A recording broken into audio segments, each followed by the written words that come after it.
Tomorrow's the day.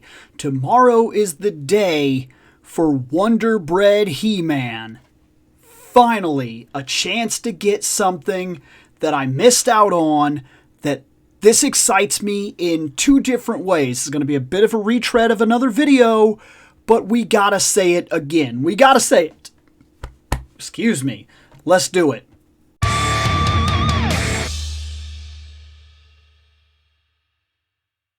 Okay, so first off, without a doubt, happy MOTUesday, because that's what it is today. It is Tuesday when I'm recording this, and hopefully that's when I got it uploaded. Otherwise, this video is I don't know. I don't know how to explain it. You'd still have time, to be fair, even if this went up tomorrow, but it should be up tonight.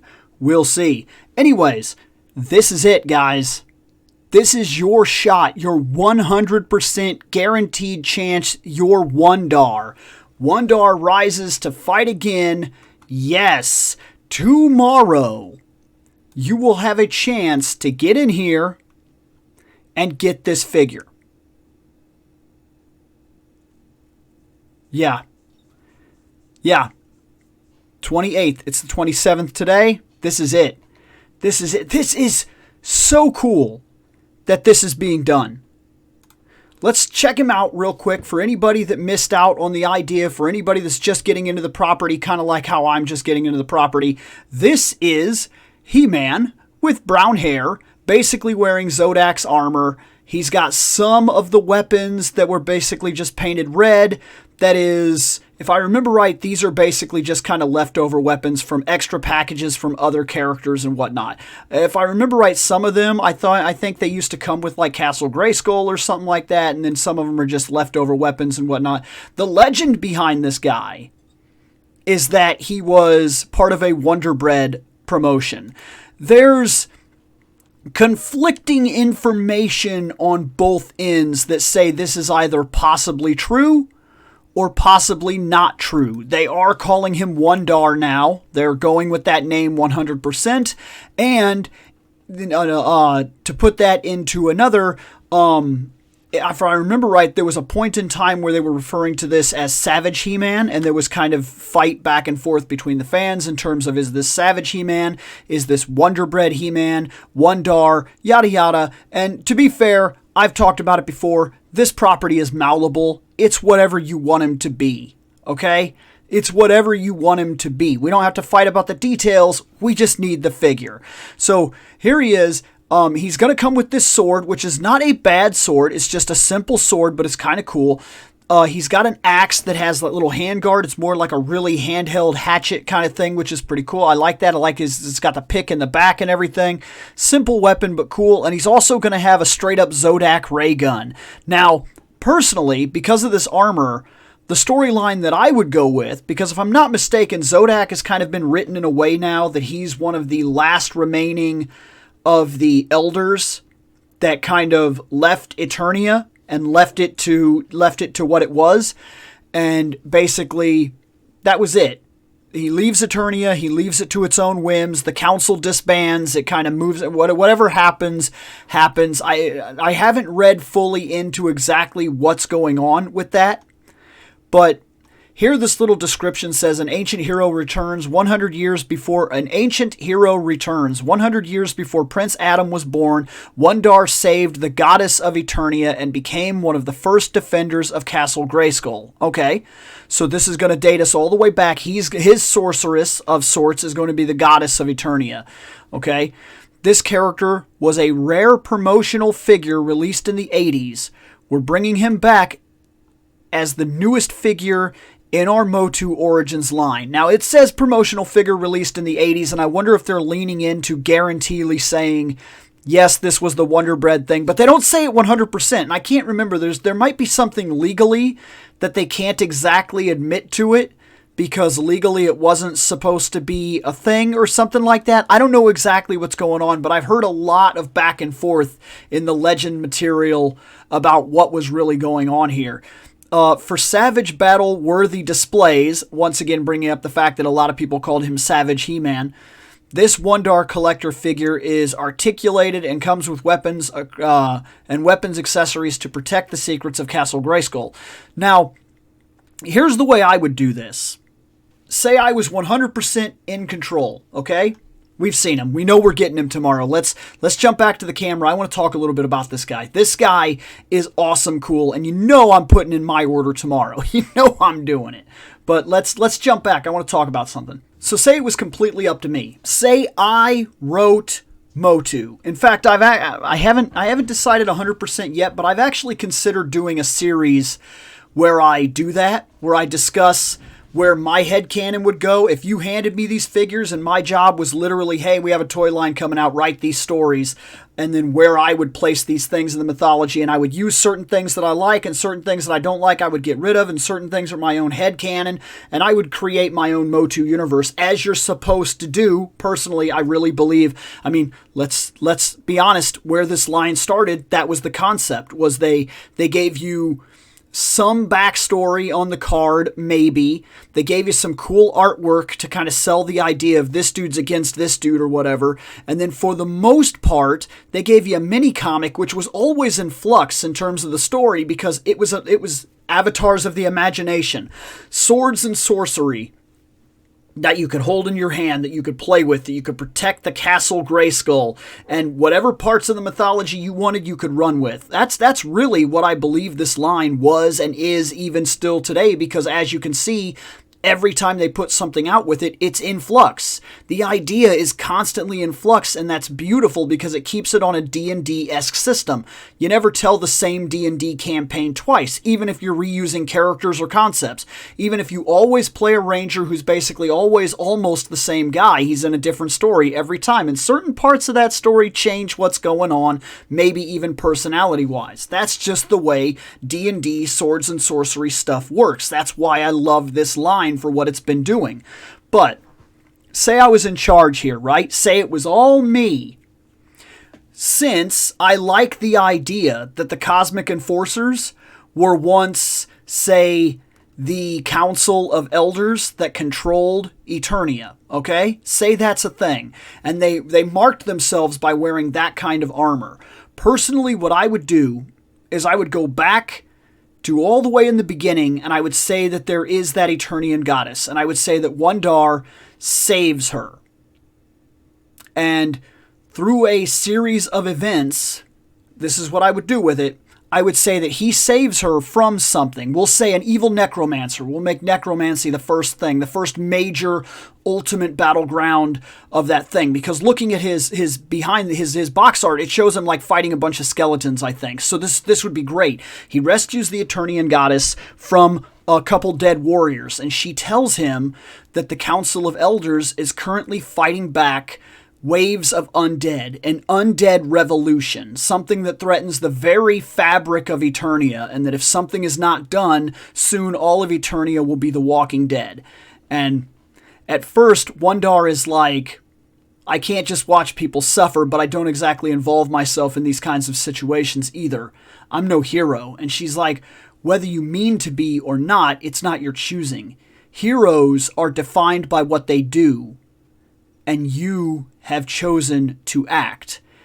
And so then we got a little bit of basis right there. Then what I would do is I would play off the idea that Wun-Dar reluctantly, because she says, if you're not a hero, I understand that. If you don't want to get involved, I understand that. But I need to reach Castle Grayskull. And he's like, what is that? She's like, Castle Grayskull is the meeting place of the Council of Elders. That is where we keep the secrets of Eternia. And he's like, secrets? She goes, power, knowledge, magic. It's gathered from all over the universe, all sealed within a single spot. The eternal wisdom of the entire Council of Elders is held in that place. And if there's any place where we can learn to defeat the uprising of the undead, that's where I need to get. But I'm going to have to cross the Savage Lands to get there. Bam. Entire series could literally run on that aspect. You could literally run an entire D&D campaign on that concept. Wun-Dar protects her all the way there. And when he gets there, Zodak meets him at the door. We'll say that Zodak is like ageless because he's one of the Council of Elders or one of the enforcers of the Council. The Council figures out that it's going to take maybe like life force to do this. You almost have to give life to take the power away that grants life. You have to cost life or whatever. And the Council of Elders makes a decision that, well, if the enforcers can hold the line, they will sacrifice themselves to free Eternia of the undead. And then it's up to Eternia where life goes from there, whether it evolves to the righteous or to the evil. They don't know for sure. But since Wun-Dar came all the way here and has done what he has done, they will make him an enforcer, should he wish it. And throughout the course of him coming to the castle, he has decided that he can't walk away from this. It is literally the end of his world. If he doesn't stand up and do something, who will? Those that can fight should. And so he makes that decision. He says, I'll do this. And they give him the armor, and then we'll say that he gets a set of red armor, just like the others do. So he's decked in red, just like a couple of the other Cosmic Enforcer guys, and they give him the gun, and he holds the front line with the enemies, and he comes in contact face to face with the actual necromancer who's been causing all the stuff. And during the fight, the Cosmic Enforcer's lines get broke, and it's only Wun-Dar and Zodak who happen to be there that are able to chase the necromancer into the castle. And while the elders finish the rite, he attempts to do something else, some dark magic that attempts to stop the elders from doing what they're doing. So he puts out some sort of force beam or something like that and tries to corrupt the energy that they're creating and use it as a beacon to piggyback off their energy to create a universe of the undead for whatever reason. He's crazy, he's a bad guy. At that point, Wun-Dar and Zodak come in and begin fighting with that necromancer. And then, because that is the way it is, when you're made a Cosmic Enforcer, you're also granted immortality. But the cost of life is what is required to now push the spell. They gave their lives and created a spell that was in flux. That spell was corrupted. In order to put the spell back on track, you have to give up life again. So Wun-Dar, because this is his world, it's not the world of the Cosmic Enforcers. Zodak is like, this is my duty, this is what I've claimed to do. And he's like, no, absolutely not. I came here as a mortal, and I will leave here as a mortal. I don't need eternal life for what I have chosen to do. Take the immortality from me. Pull it from me. I don't need it. I don't want it. I will give up my immortality, if not my life, to save what they have chosen to do. And then, so they do that. So they use Wun-Dar. They take away his immortality, which turns his armor black. There, that's why he's got the black armor. Then the spell finishes. It cuts across all of Eternia. All the undead are destroyed. Eternia is basically reset from the ground up with a chance to make it on its own without the Council of Elders, and the spell does one more thing. It locks the power of Castle Grayskull. It makes the fortress nearly indestructible, protected by magic and barrier power, closes the drawbridge, and then makes it so that the power that resides there cannot be accessed except for by people who already have access. The Eternian goddess was a part of the battle, and she was there. She completed the ritual that took Wun-Dar's life force. Now he's immortal. He gets to live out the rest of his life as a hero on Eternia, wearing that black armor, having his gun, his sword, and his axe. And he'll go through his own adventures. But when the time comes, the Eternian goddess will select the first sorceress and then pass powers so that she becomes the guardian. And that's why the sorceresses that take charge of Castle Grayskull, that's why they're stuck there, is because a life has to be tied to the castle to keep the spell running forever, to keep the power of the elders in that spot or whatever, something to that extent. And they guard all the secrets of the castle. And so the Eternian Goddess passes her power on to the first sorceress, and so on as it goes on and so on and so forth. That's the way I would handle it. That's the first headcanon that comes into my head when just looking at the character. And that's what I mean about these characters, is all you got to do is look at them. Let your imagination run wild, and that's the right story. That's the right story for you. Maybe you liked it, maybe you didn't. Maybe this should become a series where I talk about things that I would do had I been writing MOTU and whatnot. Or if you didn't like it, that's fine too. But I just wanted a chance to say, hey, happy MOTUesday. Wun-Dar is coming. Don't miss out on getting yours, because this is how we fix the problem in terms of adult collecting and scalpers in general, is made to orders. You order it, you get it. We're done. And if it proves to work, Mattel will keep doing it, and we'll always have the chance to get the exclusive guys we want. If you want this to become a normal series where I come in and just kind of talk about characters and give backstories and ideas of how I would write certain things, then I'll do that. Because being unconnected and not being 100% well-versed in all the material yet, my imagination is still very open to writing my own stories. So if you're interested, let me know. If not, that's fine too. Either way, get your Wun-Dar. Later, guys. Happy MOTUesday.